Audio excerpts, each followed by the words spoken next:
Alrighty, thank you.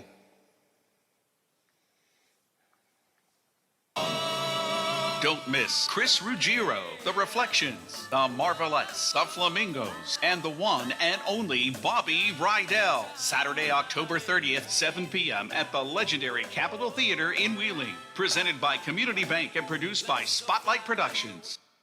Are you traveling? Working a little bit too much? Is your fur baby starting to get a little shaggy? Let Dirty Paws be your one-stop shop for all of your pet care needs. Stop in and see us at 202 18th Street or give us a call at 304-639-7754 to schedule your appointments for dog grooming, doggy daycare, and dog boarding today. For all of your IT needs, visit OmniPerforms.com. Omni Strategic Technologies, the only IT company that the Watchdog trusts. Hello, everyone, from the Watchdog. I'm the Storm Tracker, Darnell Foster, with a look at your local weather forecast for your Tuesday. A mix of sun and clouds through the afternoon, a high near 78. Partly cloudy overnight, 61 for the low. Stray shower around for your Wednesday. Otherwise, plenty of sunshine mixing in with a couple of clouds. A daytime high near 80 degrees. Have yourself a great day, everyone, from the Watchdog. I'm Darnell Foster. The views and opinions expressed on the following program are not necessarily those of this station or its sponsors. Are we doing this again? What's on the agenda for today? We've got a very uplifting show today. You don't know what day it is, do you? It's National Get Funky Day. Are you funky enough? What do you mean, funky? No, I'm lucky if I can find half an hour a week in which to get funky. Get funky with us? How very funky. Now take your position. It should be a lot of fun. It's showtime.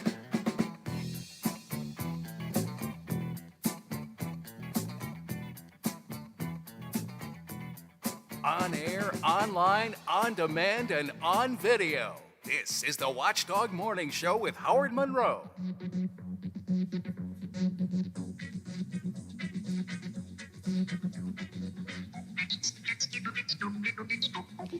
It is 60 degrees and foggy at the Wheeling, Ohio County Airport, 59 and still foggy here at my home studios in the Elm Grove section of Wheeling, and 59 degrees and foggy at the Robinson Auto Group Studios downtown Wheeling in the heart of the Ohio Valley. You get up to around 77 today, partly cloudy. We should see a little bit of sun peeking in and out throughout the day today, though, especially after the fog burns off. Where have we been and where are we going in the final hour today? Facebook was offline for several hours yesterday. Did you notice? Did you care? Was it a good thing or a bad thing? I was kind of relieved. Didn't have to spend all morning or all afternoon on Facebook yesterday. Has social media become too much of our daily routine? We've been talking about that. The Sopranos prequel, the Many Saints of Newark movie, debuted in theaters and on HBO Max this weekend. I watched it. I have my opinions. I've been getting yours as well on that. You can text them at 304-214-1600. Did you watch The Many Saints of Newark? And were you a Sopranos fan to begin with? Because I think that makes a gigantic difference in how you view this movie. If I was not a previous Sopranos fan, I think this would have been a C- movie. I don't think it would have been that good at all. Being a Sopranos fan, I'll give it a B. It still was not as good as I anticipated. But your thoughts on it, if you would like to. Governor Justice told a national TV audience what he's frequently said here in West Virginia. He encourages vaccinations. He believes that the fact that we don't have a higher vaccination rate is why we have so many COVID problems. But he also said, and I quote, "For crying out loud, if I mandate something, there will be a division." Well, there's already division, Governor, but we'll talk about that a little bit later on this morning. Multiple Pfizer vaccine clinics are set for today. Let you know when and where. Sidelights of the news, we've got the slap a staff member thing that's going on around the country. Can't believe that. The high school bus with a stripper pole and long-running TV shows. All of that has been here on the show so far. I want to talk about something that they're discussing in the city of Wheeling right now. Vice Mayor Chad Thalman is with us. I think this was Chad's proposal a couple weeks ago at a development committee meeting. It doesn't take a genius to walk the neighborhood streets in particular of Wheeling and see that there's an awful lot of disrepair on our sidewalks, uneven sidewalks, the weeds coming through and so on. So the vice mayor thinks it's time for us to put put a concerted effort into repairing them. Good morning, Chad. Did I explain that right? That's what you want to do, get all the sidewalks repaired? Morning, Howard. Yeah, that is accurate. Are you're hearing complaints? Like, again, it doesn't take a genius to see we've got a lot of problems. Were you hearing complaints from people about how bad things were? Yeah, obviously you can take a look around town. You can see we have a lot of sidewalks that are in disrepair. Howard, I'm 39 years old. I can remember, 20, 30 years ago as a kid, there's certain streets, certain sidewalks that, I played on, I spent a lot of time on. There's certain sidewalks that are in bad shape 20 or 30 years ago, and here they are now, still in bad shape. So the reality is, this is something that I think, should be a priority. This is something that I think City Council wants to support. We've all seen women pushing strollers down the middle of the street because the sidewalks are in such bad shape. I've seen older individuals driving the motorized carts through the alleys because sidewalks are in such bad shape. I think this is something that the city has kind of failed to move on for a long time, and I think it's time to make some progress on this. Our citizens deserve better. Like I said, we shouldn't have women pushing strollers in the middle of the street, and we shouldn't see older individuals driving the motorized carts through the alleys because our sidewalks are in such poor condition. So, what is your at least initial proposal? I guess is still being discussed how to make this work, but what's your initial idea? You think the city ought to pay for all streets to be repaired or sidewalks to be repaired? No, absolutely not. So in the state of West Virginia, sidewalks are actually the responsibility of the property owner. There might be some states where the municipality is responsible for sidewalks, but that's not the case here in West Virginia. And we've actually had ordinances on the books here in here in the city of Wheeling that kind of explain what a bad out of compliance sidewalk is. If you have a lip that is a certain height, you have a certain percentage of the sidewalk that is cracked or spalling, that's considered to be an out of compliance sidewalk. There's actually ordinance that describe that here in the city of Wheeling that have been on the books for decades. And there's actually an ordinance that says if you have an out of compliance sidewalk, the fine is $500. For whatever reason, the city of Wheeling hasn't really enforced those ordinances over the last 20 or so years. Now we think it's time that, this should have been enforced for 20 or some years. It hasn't been. The past is the past. Let's move forward. Let's figure out a way that we can move forward, get these sidewalks back in compliance so people don't have to push strollers down the middle of the street, so people don't have to ride the motorized carts through the alleys. So are you suggesting the city should go ahead and repair these streets to the extent that these sidewalks to the extent that they can? Or are you suggesting it's time to get more aggressive in insisting that property owners do their job? Yeah, so the ordinance that the Development Committee passed, a week or two ago, basically instructs city staff to come up with some sort of a plan that reduces the time and financial burden on the property owner as much as possible, and that we can get this done within the next 2 years or so. This is something we've been discussing since roughly June of 2020, so there's a lot of different ideas out there as to how we do this. Should the city just go out and kind of bid out certain neighborhoods, divide the city into, 3 or 4 sections. Maybe the city bids out an entire section, and you get a concrete company that comes in and kind of gives the city a bulk rate, which might end up being cheaper per slab of concrete than if each individual homeowner went out and got their own price. And then maybe the city, passes that bulk rate onto the homeowner, gives the homeowner or the property owner so many years to pay that off. That's one idea that was tossed out there. I've heard another idea that this should be structured similar to the facade program, where the property owner, it's the responsibility of the property owner to make these repairs, but the city might help a little bit on the financial side, similar to what we do with the commercial building facade program. So there's a few different ideas out there, but I think we're all looking forward to what city staff comes up with. I only know about this story what I read in the paper and now what I'm talking to you about. And I know that you and many council members always caution me to be careful what I read in the paper. But so with that in mind, the impression I got from the newspaper story is that the city manager wasn't really very supportive of this idea. Yeah, I don't want to put words in the city manager's mouth, but, the reality is that we have had ordinances on the books for several decades, over the last 20 years or so. Those ordinances just have not been enforced. And this is something that rubs residents the wrong way. It's something that rubs city council the wrong way.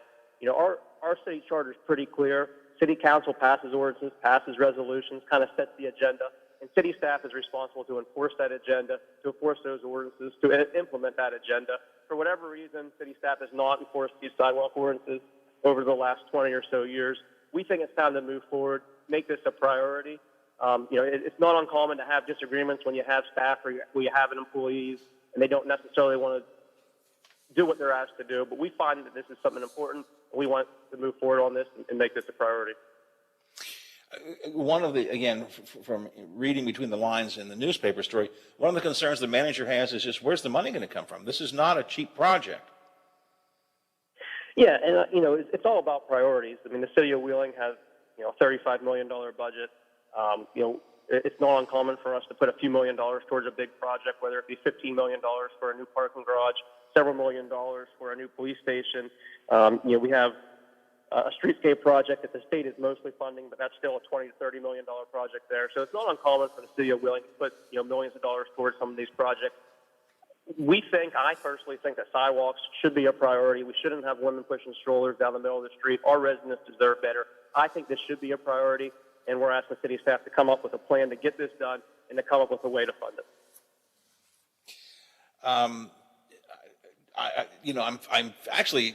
I agree that we need to repair the sidewalks need to be repaired.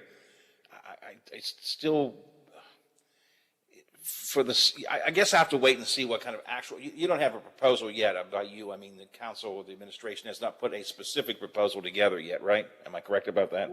No. So what we did is we passed a resolution at the last development committee by a vote of 3-0, which I would anticipate in the next month or two will be on the council agenda. And basically what that resolution says is it's asking city staff to come up with a plan. Asking city staff to come up with a plan that gets the sidewalks replaced or repaired in a timely fashion and does so in a way that reduces the financial and time burden on the property owner as much as possible. That's basically what we're asking city staff to do. Come up with a plan, give us a plan, maybe come up with multiple plans and let city council look at these different plans and then decide how to move forward. Again, it's hard for me to assess any particular plan because I want to see it. I really am concerned about the city taking on the responsibility that belongs to private property owners. What does it do for people that have properly maintained their sidewalks? They would not be treated as fairly as if the fact that you've been a scofflaw means you get extra help from the city, essentially. As opposed to those who've already taken proper care of their sidewalks. So there's some disparity issues there. That's going to give a handout to anyone that's neglected their sidewalks over the last 20 or 30 years. We're just simply saying that sidewalks need to be a priority. Again, I keep harping on this, but we shouldn't see women pushing strollers down the middle of the street because sidewalks are in such poor condition. That's completely unacceptable to me. I know it's unacceptable to other members of city council. So we're basically asking for a plan to get these sidewalks back up just to meet the basic city ordinances that have been in place for 20 plus years. Come up with a plan so we can move forward with this, and city council will chew over those plans and decide how best to move forward. But I don't think there's anyone out there that's saying we should give a handout to property owners that haven't properly maintained their sidewalks over the last 20 plus years. But I don't know how you do it otherwise. If you've got scofflaw property owners, it's the same problem you have actually with dilapidated buildings. It's what do you do when you have a scofflaw that just doesn't care? Yeah, these individuals, there's ordinances on the books that says if you have an out-of-compliance sidewalk, you can get fined $500. I'm not advocating that we go out and just fine everyone after 20 years of not enforcing that ordinance, that tomorrow we start going out and finding people. But I think the city can help out here. Like I said, we could bid out entire neighborhoods at one time and get a bulk rate and pass that bulk rate on to the homeowner. I think that's one way the city can help out. But I'm looking forward. I think we're all looking forward to see what plans city staff comes up with. This is something we've been discussing since June of 2020. So it's been about 15 months. I think city council, and I know myself personally, are more than eager to move forward on something, and we're looking forward to a plan, and we're looking forward to getting some of these sidewalks taken care of here in the city of Wheeling for our residents. Do you personally, do you think there are certain areas of the city that are in more need than other areas of the city? Perhaps it should get first priority concerns? Yeah, there's different ways to look at this. I can't say that I've noticed one neighborhood being particularly worse than another neighborhood. Do we focus on the worst areas first? I think there's a strong argument that would support that. But I'm not married to any plan right now. I'm not married to any idea of how we go about doing this. I'm just really looking forward to city staff presenting city council with the plan and city council kind of looking over those plans, deciding how to move forward. And then I'm looking forward to making some progress on getting these sidewalks back in decent shape. Not only are they oftentimes unsafe and not real functional, but a bad sidewalk brings down the property values of people on that street. I hear it from neighbors all the time complaining about a sidewalk on their street. Why isn't this taken care of? Why has this been in bad shape for the last 5, 10, 20 years. Why isn't the city enforcing this? So I think it's time that we take sidewalks seriously. This is something, this current city council, I think, has tackled a lot of issues, hasn't wanted to kick the can down the road, and sidewalks is just one more thing that we've recognized as being a need here in the city of Wheeling. And the resolution that Development Committee passed, I think, is just simply stating, making it formal, making it public, that this is going to be a priority moving forward, and we want to move forward with something here relatively quickly. Does this tie in with the concept of, and I know we've joked about it on the air, you and I and the mayor and I, but does this kind of fall in with that whole concept of being a more walkable city? Yeah, absolutely. I think obviously the main purpose of sidewalks are so people can walk on them or push a stroller on them, or even, the older individuals that I see, riding the motorized cars. So yeah, I think this is just something that any urban city needs to have: decent, functioning, safe sidewalks that aren't bringing down the property values, that aren't torn apart. So yeah, does this make the city more walkable? Yeah, I'm sure most people would think that sidewalks make the city more walkable. Have you, what feedback are you getting from your fellow council members? You mentioned the development committee at least moved this ahead to the administration on a 3-0 vote. Are you hearing any concerns or objections from your fellow council members? Yeah, this is something that all 7 of us on city council have spoken about, starting in at least June of 2020. I think everyone on city council recognizes that it's unacceptable that our sidewalks are in such poor condition that women feel that they have to push a stroller down the middle of the street. Now, how we move forward, I don't know if city council's made up their mind on exactly how to move forward. For the last 15 or so months, we've been talking about this. We've been waiting for city staff to present us with some sort of a plan on what they think the most appropriate way to move forward is. So I think there's support on city council to do something here, but I think the devil's in the details, and we need to see what city staff recommends, and city council needs to kind of chew over those proposals and decide how to move forward. Yeah, the devil is in the details. Again, I don't know anybody who would disagree, or few people who would disagree, that improving sidewalks is a priority that we ought to have. The question is, how do you pay for it? The question is, who pays for it? How do you roll it out? And I guess what we'll have to do is wait and see what the administration comes up with as proposals. It would be nice, as you said, Chad, if they were to give maybe 2 or 3 options to take a look at and to consider. But we'll have to wait and see how that comes out. You got a council meeting tonight. Anything exciting coming up this evening? Yeah, we do have a council meeting this afternoon. There's a few things on the agenda. It's a pretty run-of-the-mill council meeting. One thing that I think is exciting to me is there's going to be a dog park. We're in the process of adding 2 new dog parks. One's going to be in Warwood, and the second one, which we're actually moving forward with today, is going to be on the council agenda. It's going to be at Wheeling Park. This is something that Councilman Ty Thorngate and Councilman Dave Palmer have worked together on. Wheeling Park kind of falls really close to that line of Ward 5 and Ward 6. Councilman Palmer representing Ward 6 and Councilman Thorngate representing Ward 5. So that's something that's going to be on the agenda. It's going to be a city dog park that's going to be located in Wheeling Park. Wheeling Park is not actually owned by the city, but the city, I believe, is going to maintain that dog park. The Fitzsimmons family has stepped up once again to donate to help cover the cost of these 2 new dog parks, so we're thankful and grateful for that. And I look forward to seeing this new dog park at Wheeling Park, and then hopefully sometime next summer we're going to have a new one opening up here in Warwood, right next to the tennis courts. Yeah, and I understand there are some locations already being looked at in Warwood. Don't have a firm commitment, I guess, yet, but Warwood's would be your next choice, next option, and there are some serious things in the works for that as well, correct? Yeah, right now we're looking at putting the new dog park next to the tennis courts, which is kind of behind the water treatment plant. It's already city-owned property. Right now there's just kind of some junk being stored right there, so that needs to be cleaned out. But outside of the cost of a chain link fence and some grass seed, there's no major expenses here.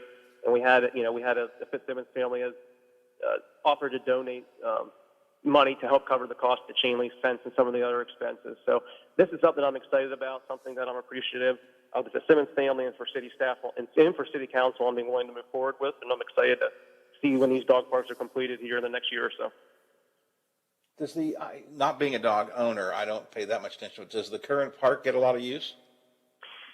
Yeah, so the current park in East Wheeling does get a lot of use. I've called it, the crown jewel of dog parks. I think here in the state of West Virginia, it's certainly about the only and certainly the nicest dog park in the Ohio Valley. It might be the biggest, nicest dog park in the state of West Virginia. These 2 new dog parks we're adding are going to be much smaller dog parks, and they're not really meant to compete with the main East Wheeling dog park, but it's really meant to kind of complement that dog park. There are times East Wheeling dog park is closed because there's maintenance, they need to plant new grass or whatever the case may be.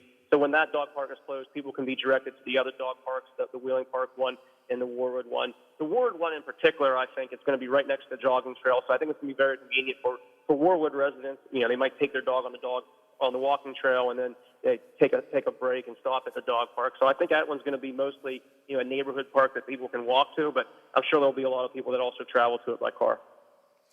All right, Mr. Vice Mayor, I appreciate your time today. Good conversation. We'll be following all of these projects as they move ahead. Talk to you soon. Yep. Thank you, Howard. Thanks.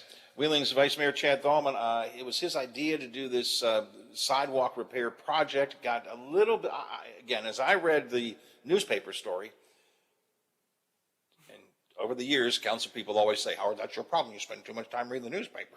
But as I read the newspaper story, I got the sense that the city manager was a little, at least taken aback and maybe a little bit not totally supportive of this. I guess a simple thing to do would be to ask Bob Heron about that, which maybe I should do.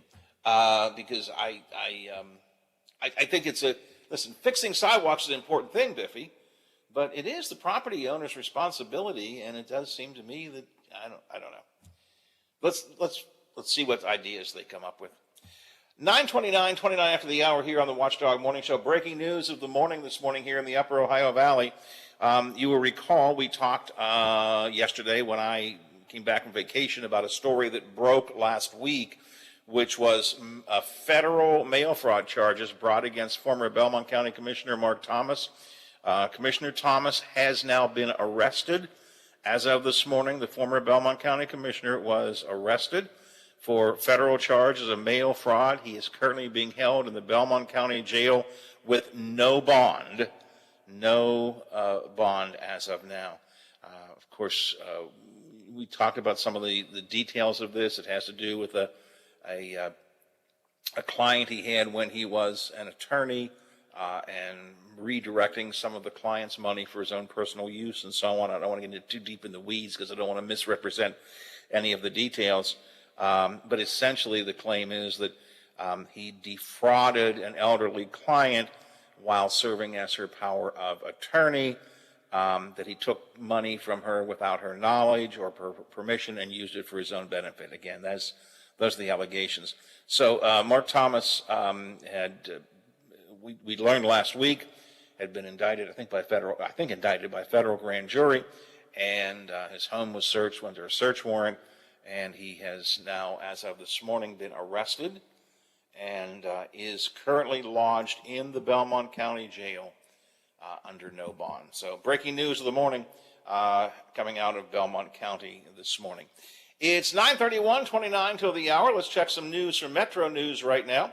Mr. DeFabio has the morning sports report for us. I got a couple of odds and ends I want to get to before we turn over to Hoppy Kirchwell. Hey, by the way, Hoppy is back today. His extended family leave is over. Hoppy is back today. He'll be on Statewide Talk Line at 10:06. Before that, we'll talk with Bob Westfall and folks on the Big 7, WTRF TV. I'm sure they'll talk about the Belmont County Commissioner story, Mark Thomas story, and other news that's being developed for the day today.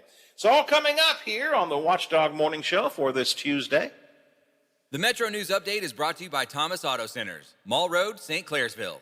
Get the best deal at Thomas Auto Centers.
strengthening the Violence Against Women Act. U.S. Senator Shelley Moore Capito will participate in that hearing. You're listening to Metro News, the voice of West Virginia. The State Higher Education Policy Commission is signing off on a contract for West Virginia State University Interim President Eric Cage. Cage says in a video message Monday his new role will help him help state get back to being what it's known for. Above all, we will work to rekindle the state spirit by living our core values and treating each other with dignity and respect. The board has yet to set a schedule for the search of a permanent president. From the Metro News Anchor Desk, I'm Carrie Hudasek.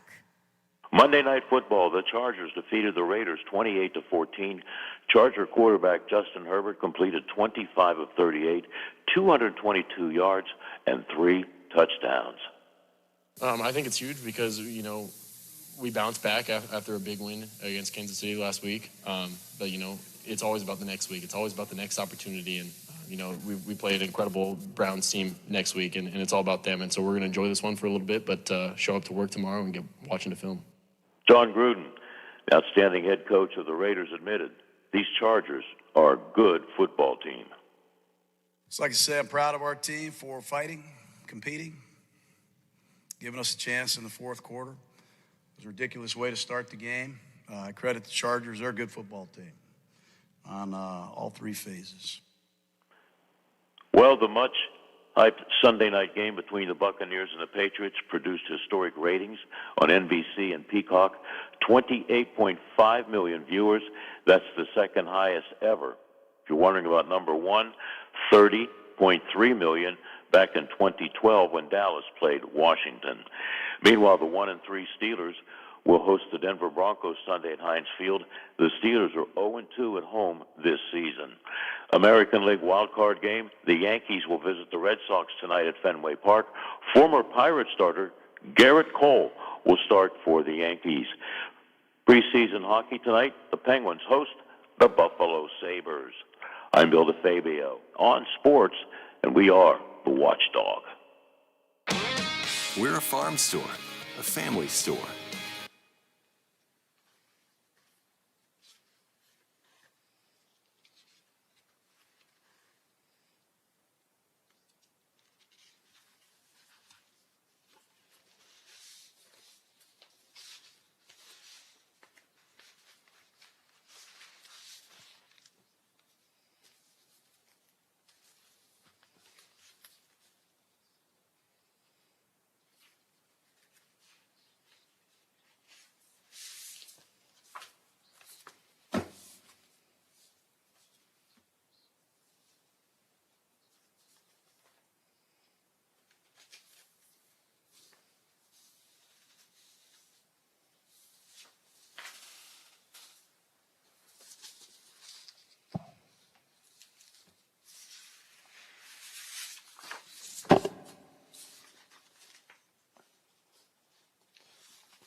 Save big money at Menards.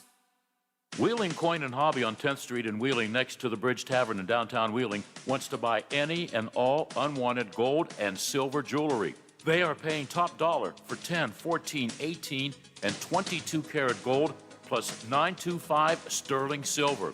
They also want to buy collectible coins and paper money from before 1933. Wheeling Coin and Hobby is open daily from 9 a.m. to 5 p.m., Monday through Saturday.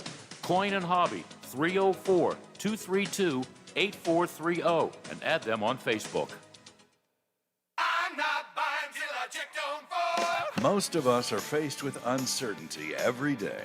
Your job, your finances, sporting events, schooling for your children, and so much more.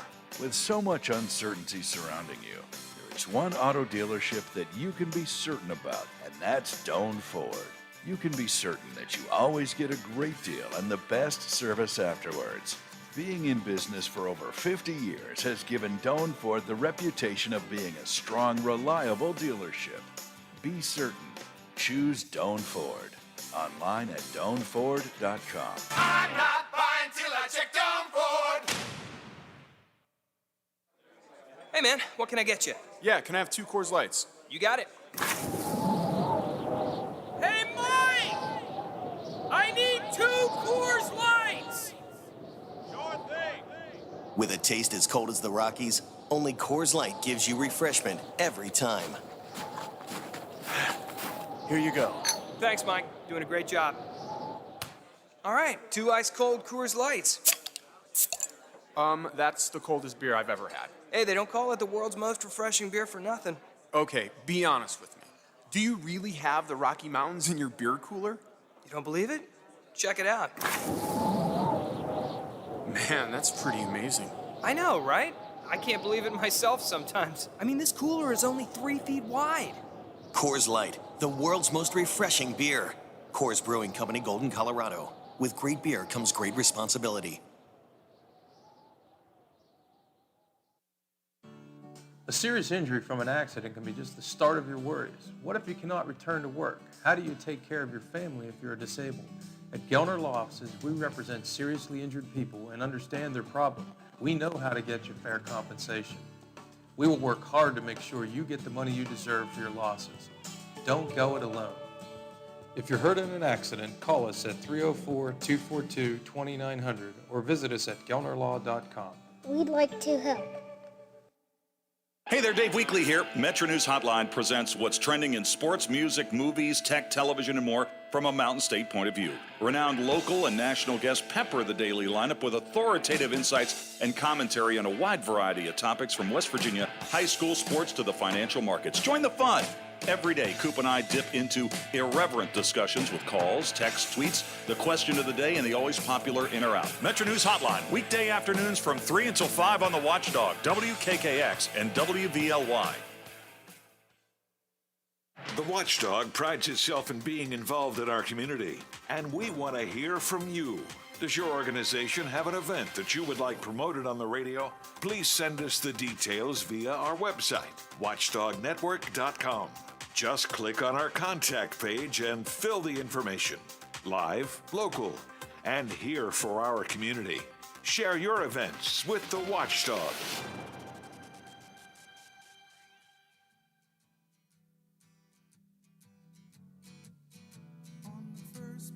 He rambles, he rants, and sometimes he sings. The Watchdog Morning Show with Howard Monroe continues. The first thing I met was a fly with a buzz and the sky with no clouds. The heat was hot and the ground was dry, but the air was full of sound. I've been through the desert on a horse with no name. It felt good to be out of the rain. 9:41, 19 till the hour here on the Watchdog Morning Show. All three of our communities here, Ohio, Belmont, and Marshall counties, are doing COVID vaccination clinics today. I want to call to your attention. Marshall County giving out another round of booster shots to eligible residents. It'll be a drive-through clinic at the Marshall County Fairgrounds today.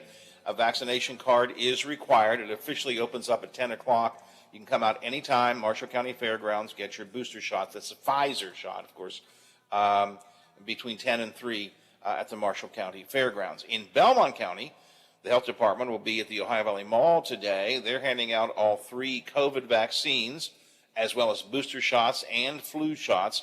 That's Belmont County, 1 to 4, at the former Christopher and Banks store as well. So if you're looking for COVID vaccinations, you can get them there. Governor Justice says you should get vaccinated.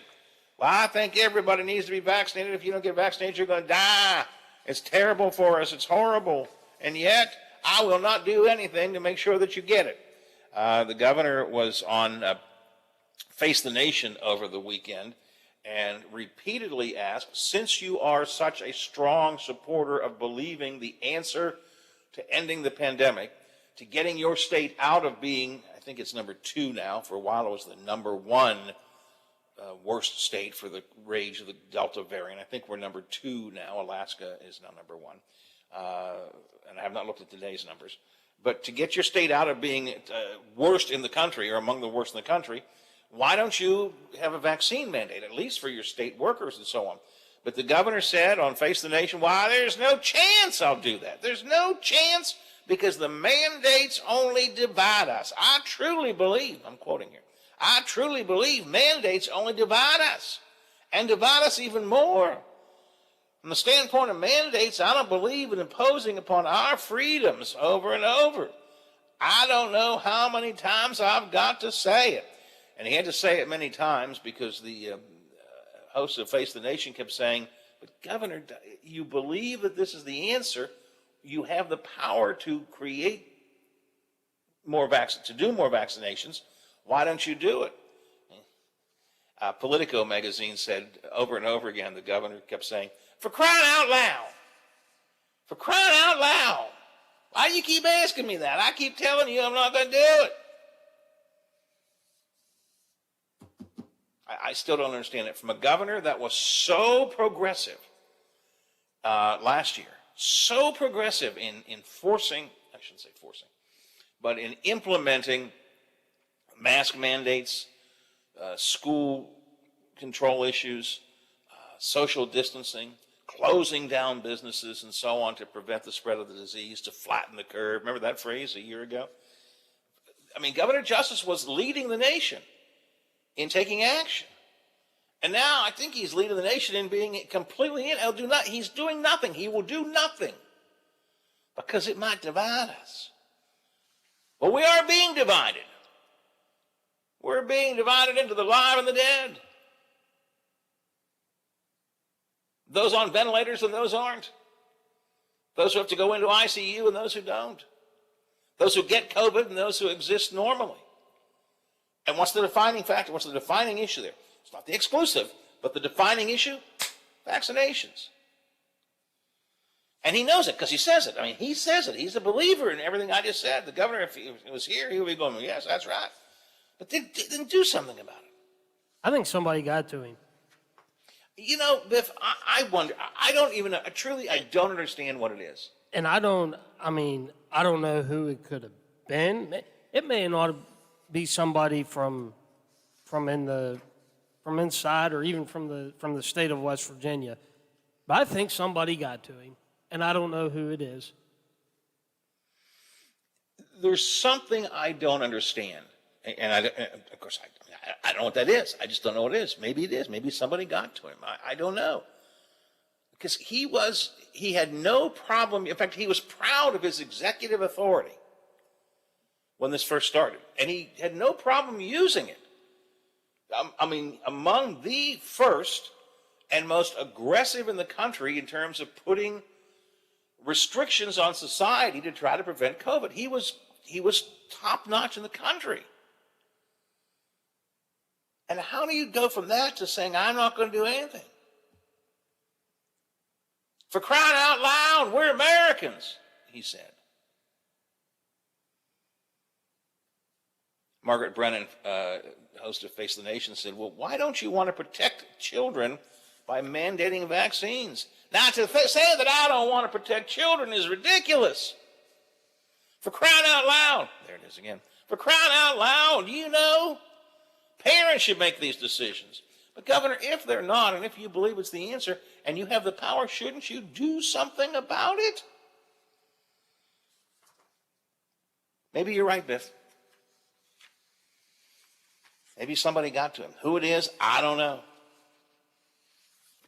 But there's something so totally different about this guy. I mean, Governor Justice was the guy with the color-coded maps and all that stuff a year ago. Now nothing. And, you know, whether you think that this is the right governor or that was the right governor, the question has to be, what changed? Maybe he was going too far before, so maybe you say, yeah, he never should have done what he did. Okay, but he did, and he was proud of it. I mean, okay, he fought with the legislature over his executive powers. These are my powers. I'm the governor. I can do this. I will take charge of things.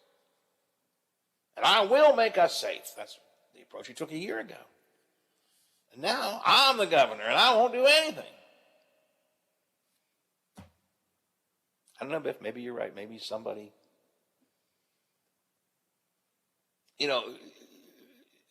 prior to this, I thought he was following Donald Trump a lot. I don't know that that's what's happening here. I don't know. I just don't know. All right, so there is that. Let's see. I did the COVID clinics, did I not, Biffy? Okay, I took care of that. All right, it's a dozen before the hour. Bob Westfall's here with us. Yes, he is. Mr. Westfall, sir, good morning. Sir, who are you talking to? Hey, no, I'm showing you the respect that you deserve. Oh, see, now you put me in a place that I got to be nice to you. And that's not a place you want to be? Absolutely. I have nothing but the utmost respect for you. Our theme of the morning this morning, Bob, real quick, has been, how did you get through the great Facebook darkness yesterday? Oh, man, I didn't even miss it. I literally felt sad when about 6 o'clock I saw a headline that said Facebook is back. I literally felt sad that it was back. Yeah. Well, a lot of people probably feel that way. Yep. Yeah, I mean, we use it for work and stuff like that, and I'll go in every once in a while, and I really get tired of the baby pictures and the wedding announcements and all that kind of stuff. It's kind of like, all right, well, that's good for Facebook. And I just kind of move on. Yeah. Yeah. I mean, again, truth of the matter is, for you and I, our businesses, we do use it as a tool of the trade, but I have to admit I spend too much time on Facebook. I felt a little anxiety when I was on vacation out in the Rockies. Most of the time we had no internet service. And I felt a little anxiety about that. I'm not in touch anymore. How do I know what's going on? Which is a bad thing. It's a bad thing. Right. So, so I was kind of sad when it came back online. Hey, one big story. I'm sorry, go ahead. So what did you do 10, 15 years ago? That's a good question, isn't it? I don't know. Read the newspaper, I guess.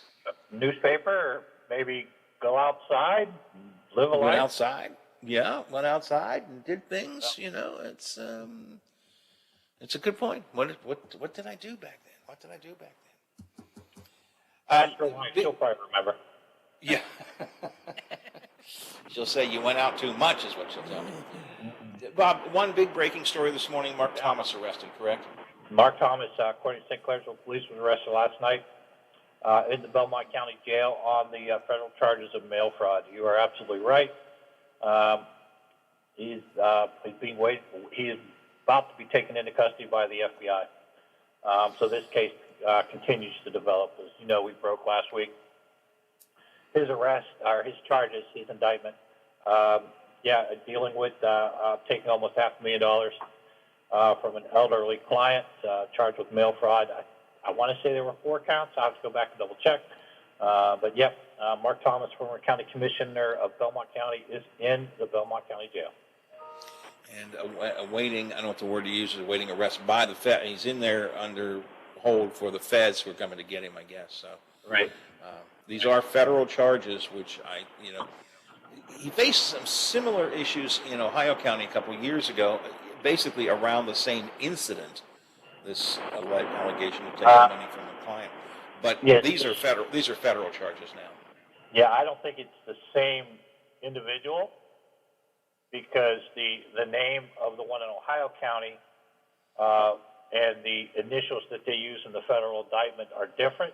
I may be wrong, but when I read it last week, I think the federal indictment that came down last week identified the victim as A.L., A first name, L last name, and it didn't match up to the woman that was in Ohio County. But we'll know more when he gets his first appearance in court, and we'll update as soon as we get that. So we're going to follow that story for a while. He is in the Belmont County Jail, and and the story continues, and we'll continue to follow it. All right. What else are you working on today? That's a big one, but what else is going on? All right, a couple other things we're working on today. We're going to take a look at as ODOT gets ready for winter, which just chills my bones. They're getting ready for they're getting their plows. They're going to show off some of their new tech. So DK's out there now in Belmont County. We're going to take a look at some of the new technology. A lot of their stuff is now satellite guided, things like that. So should be interesting. So we've got that today. We've got Wheeling Island Casino is donating to Wheeling Health Right. It's been a tough year. Obviously, they have not had their chef's auction, I want to say, for 2 years now. I was just going to say, I think it's been 2 years, right? 2 years, so they haven't had that. The huge fundraiser. So Wheeling Island is stepping in. They're going to make a donation. Actually, they probably made it about 20 minutes ago. So we'll have that. Wheeling Council meets today. Going to take a few things on the agenda we're kind of interested in. We're going to take a look at that. Let's see, Danny will be in there for that one. We're just talking to Vice Mayor. New dog park among things they're going to, I think, approve today. That's interesting. So yeah, that is one of the things we're seeing on that. Some house cleaning things like body cams, things like that for Wheeling Police. So we've got that. Also, Anthony Michael DiBiaco and Mian Smith, they were arrested in connection with the Strassen murder. Apparently, they were allegedly extorting at least Tom Strassen. So we're going to get more of the details today. They are actually in court today for a prelim. So we've got a little bit of that as well.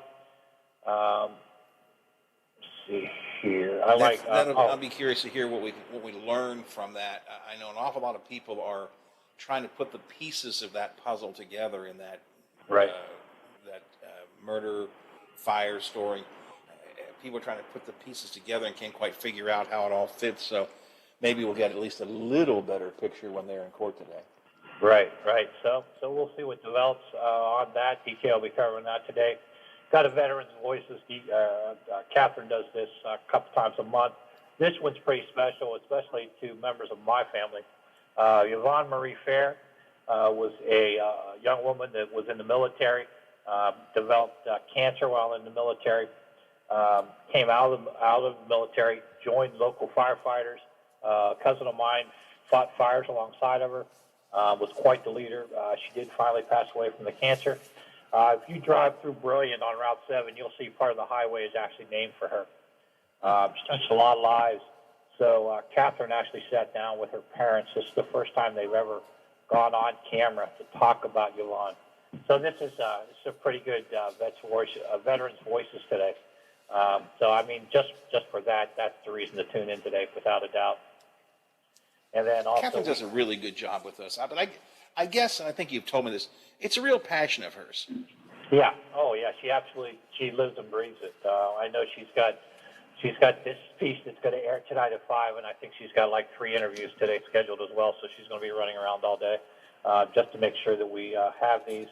I know we've got a special coming up with some of the Veterans Voices that she's done in the past. So, yeah, this is a huge passion for her. So this is something she really enjoys and really takes to heart when something happens. I know she did a story with one of the vets who had lost the Purple Heart, and through her work and stuff like that, with Congressman Johnson and stuff like that, he finally got his Purple Heart back. So that was cool. That was cool. So that's always a good one. So she always does work on that. Of course, we have the Morrissey Town Hall meeting tonight at 4 o'clock at Independence. Steve Moore will be there for that. And then NAMI has their prayer service at St. Michael's Parish tonight at 6:30, and we will be live there for that with Aaliyah. So, again, a little bit of everything today. All right, lots of good stuff coming up, though. Looking forward to seeing some of that.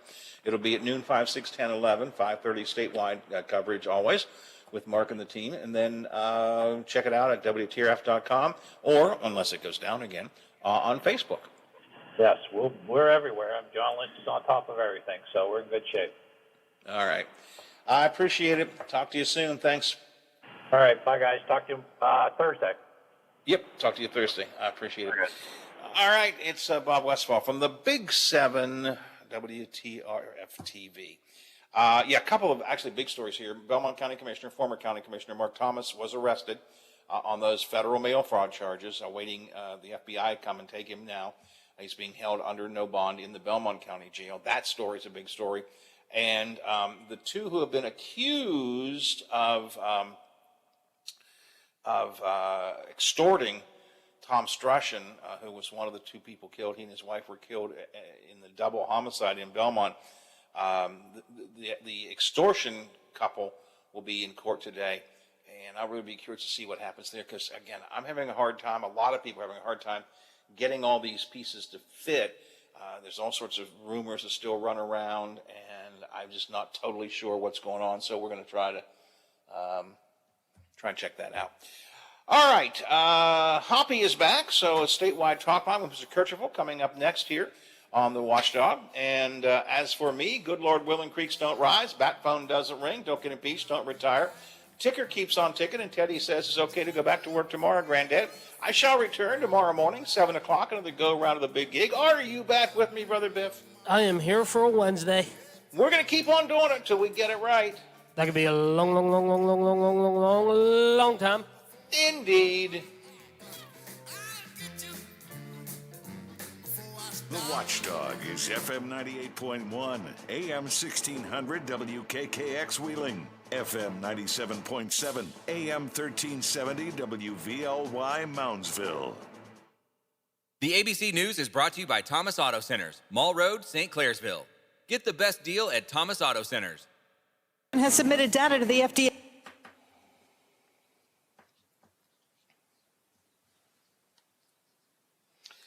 All right, Biffy. Not a bad show. Got everything in. Made it work. At the moment, I've got nothing for tomorrow, but I have a couple of things I think pending, so we'll try and make something work. We usually do. I expected to hear from Slider today, and I don't know why he didn't call. Because I talked to him last night, so I'm going to call you tomorrow. So it could. Well, he forgot to take me to lunch, so maybe he forgot. Maybe he forgot to call in too. All right, I'm going to check with Kayleen, see if anything we know about our T1 line. Oh God. I'm at a loss to know what to do without Joe. I mean,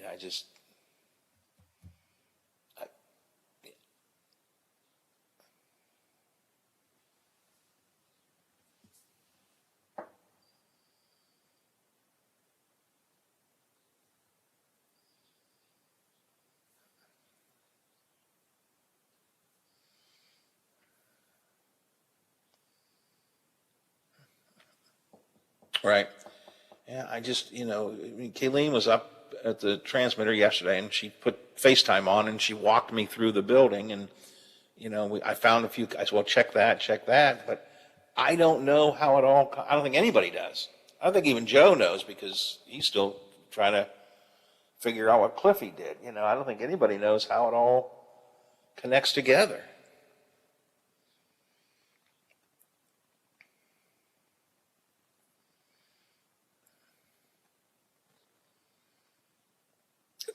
Could be. Well, I think we have Stratuswave looking at our T1 line, or whoever is in charge of T1.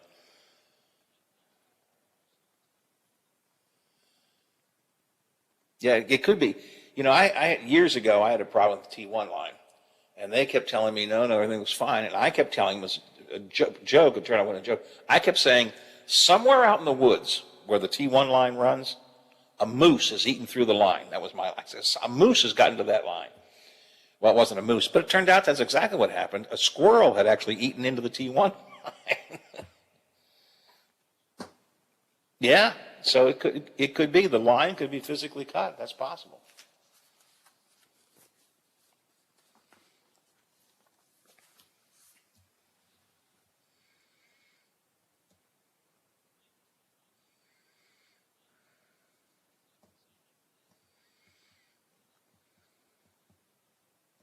Yeah. Yeah, I think that's going to be the next Well,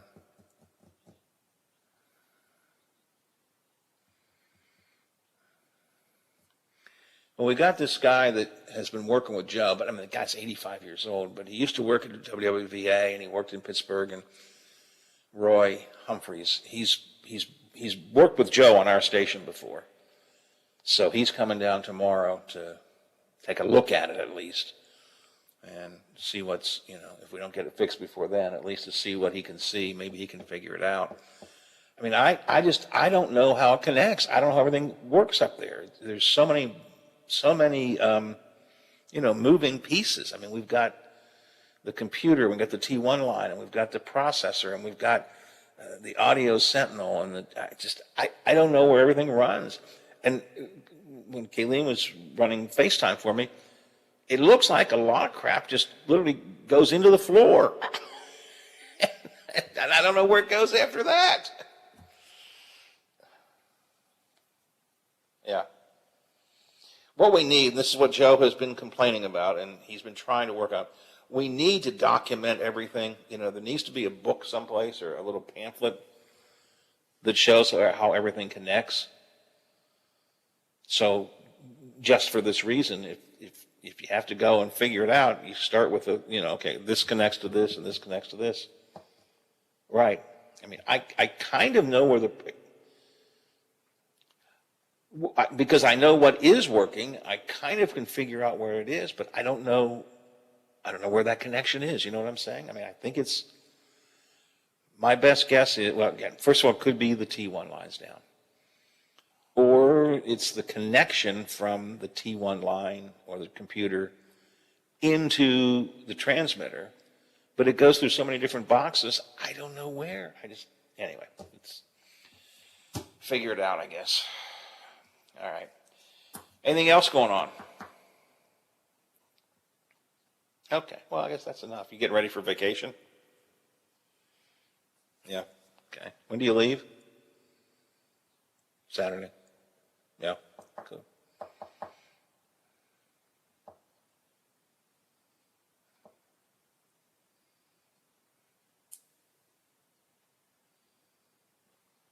What time's your flight?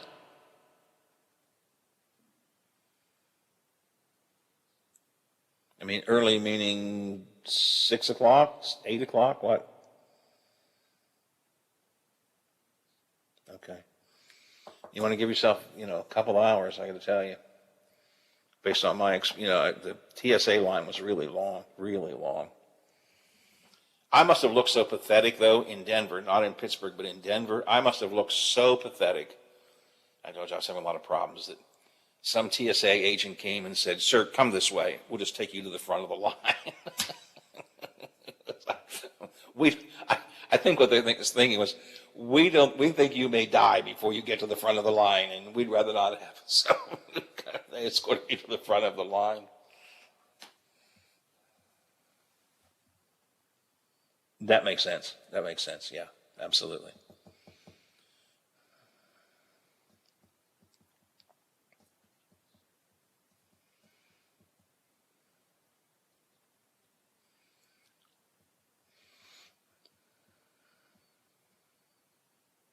How long a layover do you have in it? How long a layover in Atlanta do you have? Okay, that's not too bad.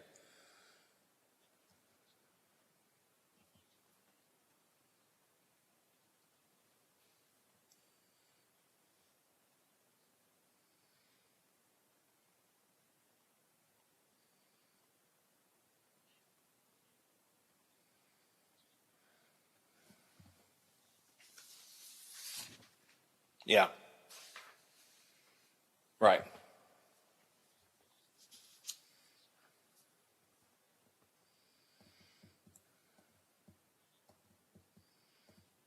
Right.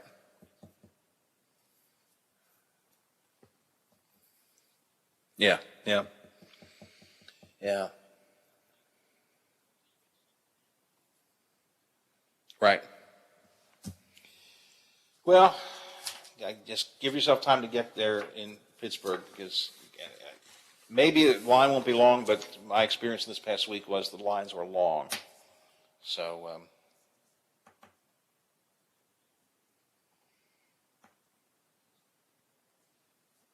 Yeah, it's the same with me. You know, I believe in masks, and I think people. I get it. I certainly wouldn't fight it, but God, I hated wearing it the whole time. You know, and they're really they're very polite, but on the plane they're very particular. You know, if you have it down, now they bring you a drink. At least when we were there, we got one drink on the plane while you're drinking. But boy, as soon as you're done, they come by and, excuse me, sir, pull that mask back up. They're very fussy about that.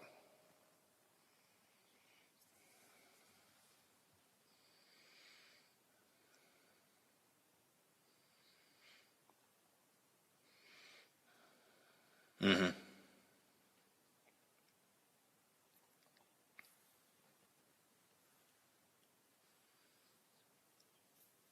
Yeah. It's silly.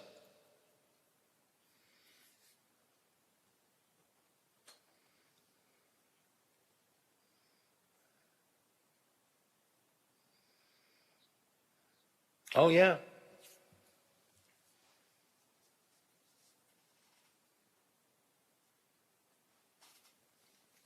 Yeah. Oh, yeah. And some of them can be very, very strict. You know. So some of them are not, but some of them can be very strict.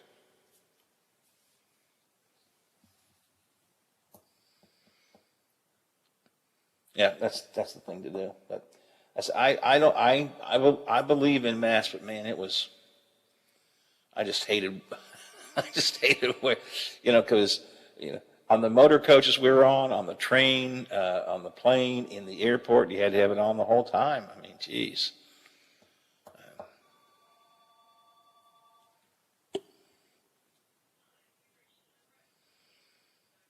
Yeah, I think in anything that's part of the airport complex, you have to have it on. Yeah.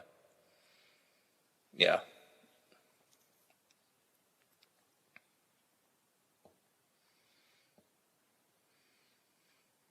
Yeah.